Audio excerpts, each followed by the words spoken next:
Hello everybody and welcome back to 3rd grade math. My name is Jim and Joseph. I'm here to help you guys out with some 3rd grade math. Well, we're going to start off with lesson 13. So let's start off with finding the sum or the difference. Start from number 1. So $3,524 minus $2,392, right?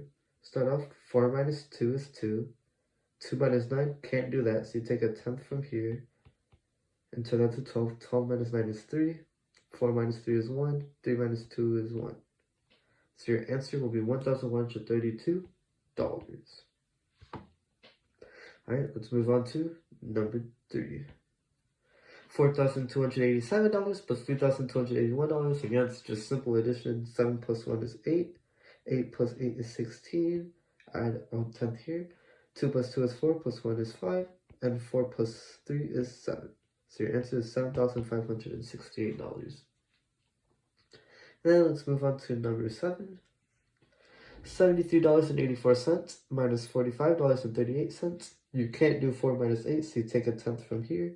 4 turns to 14. 14 minus 8 is 6. 7 minus 3 is 4. 3 minus 5, can't do that. Take a tenth from here. So this turns to 13th. 13th minus 5 is 8. 6 minus 4 is 2. Is this your answer? No, because remember, you got to move decimal places, which is 2. So you move to 2 decimal places. Your answer is $28.46. And then finally, let's do number 9. $73.20 plus $39.42. Well, 0 plus 2 is 2. 4 plus 2 is 6. We could just put the decimal sign here early. 9 plus 3 is 12. And 7 plus 3 is 10, plus 1 is 11. So your answer is $112.62. Alright guys, let's move on to filling out the table. Alright, so this is similar to what we did last week. So basically, we're given a total value over here. And we have to find out how much we need of that. So, for number 1, how many quarters do we need? Well, we have 5 $1 bills, no dimes, no nickels, or no pennies, right? So if the value is $6.25, we have to subtract that by 5. So $6.25 minus $5 is equal to $1.25. So if 1 quarter is 25 cents, how many 25 cents could go into $1.25? Well, the answer would be 5. So your answer would be 5 quarters. For number 2, you're basically given the same thing, but instead you're given 4 quarters. So 4 quarters makes $1, so minus $1 is equal to 25 cents. Now, and then you're also given 1 nickel, which is equal to 1 cent, or which is equal to 5 cents. So minus 5. Or 0.05 is equal to 20. So how many dimes would there be? Well, if 1 dime is equal to 10 cents, then 2 dimes is equal to 20. So the answer would be 2. For the third one, it's basically the same thing. It's just pennies instead of nickels, but it's still the same value. So it would still be 2 dimes. For number 4, you would have $5 $1 bills, 4 quarters, 1 dime, and how many nickels?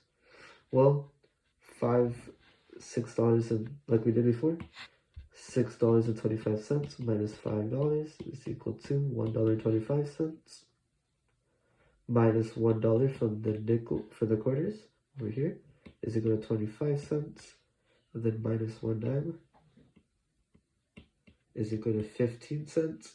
And if 1 nickel is 5 cents, then 3 nickels could go into 15 cents.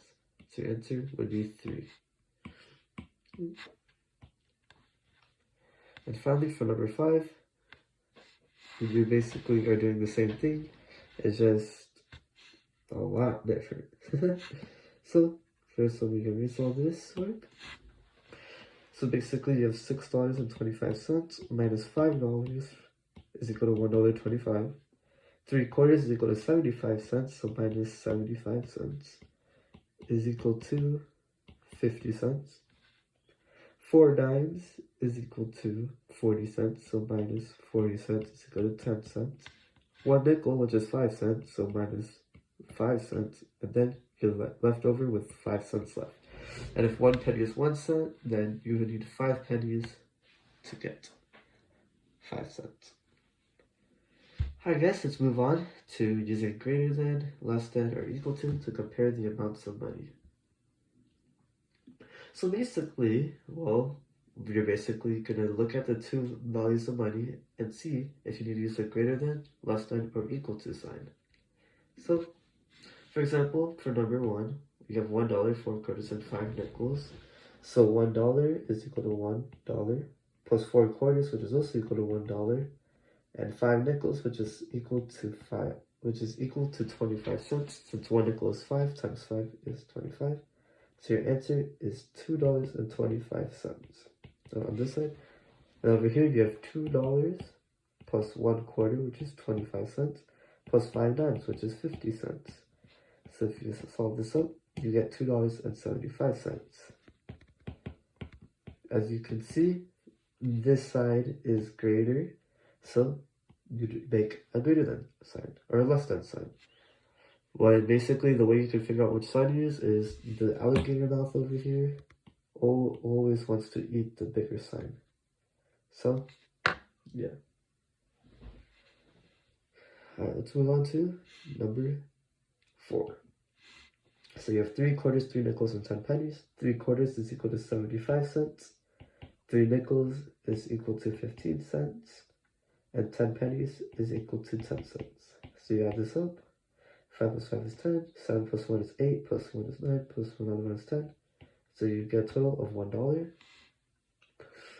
And then over here you have 8 dimes, which is 80 cents, plus 2 nickels, which is 10 cents, plus 5 pennies, which is 5 cents. And you get 95 cents. As you can see, this side is greater, so you'd use a greater than sign on that side. Well, I know you guys understand it, so let's move on to word problems. Brain bought, let's do number 1. Brain bought a cat bed for $6.95 and a cat collar for $4.99. How much money did he spend?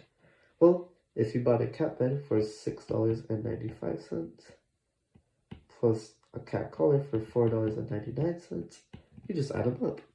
So 9 plus 5 is 14, 9 plus 9 is 18, plus 1 is 19, and then 6 plus 4 is 10, plus 1 is 11.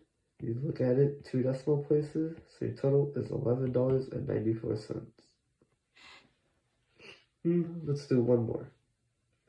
Number 3, colonial Americans use Spanish silver dollar coins. This dollar was cut into 8 bits called pieces of 8. If 4 bits is equal to 50 cents, what did 2 bits equal? So basically, if 4 bits are equal to 50 cents, what did 2 bits equal? And they used a silver dollar coin, which they cut into 8 bits called pieces of 8. So that means $1 is equal to 8 bits, and half of that is 4 bits, which is equal to 50 cents. So then, if you want to half it one more time, 2 bits, half of 50 cents would be 25 cents. So 2 bits is equal to 25 cents. And yeah, I think that's enough for today, boys and girls. You guys enjoy Thanksgiving. Have a good day.